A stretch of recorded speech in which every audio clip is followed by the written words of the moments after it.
It's very important to get off to a good start on your slice backhand, so you want to distribute your weight on the outside foot and engage your body to make a strong first step. On the take back, the racket moves both back and up with the wrist cocked. The racket head is held above where the player will eventually make contact with the ball.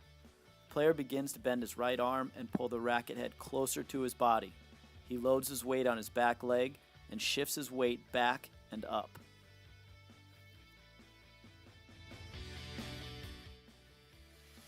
As the forward swing begins, the non-playing hand releases the racket, and your body weight shifts forward and slightly downward. This closed stance position will enable you to hit the ball in either direction, whether that be cross court or down the line. The swing's going to start with a slightly downward motion, which opens up the racket face. Because the racket face is almost parallel to the ground, with your front edge leading the way, that's very important, there's potential for tremendous racket head speed. The racket's going to continue forward and accelerate through the point of contact. That's a very key point. You have to keep the racket head accelerating through to get that biting slice that you really want. As the hitting arm accelerates forward, your left arm extends backwards, keeping you balanced.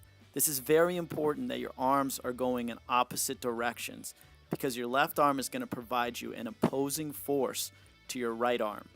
That way you can swing freely and create as much racket head speed as possible, yet not worry about stumbling forward, losing your balance while hitting the shot. The follow-through is one of the most important elements of a great slice shot, and it's going to vary depending on the type of shot being executed. If you're hitting a slice lob, or a drop shot with your slice, or a normal defensive slice that lands deep in the court and low over the net, your follow-through may vary. But normally the follow-through is going to continue slightly down and forward after the contact point, before finishing slightly up toward your shoulder height. From this position, the player's back hip will swing around, and that will make it possible to take a recovery step in either direction. You can see Scott executing the slice perfectly, back in a perfectly balanced situation facing the net, almost back into a ready position where he can either defend or attack in either direction.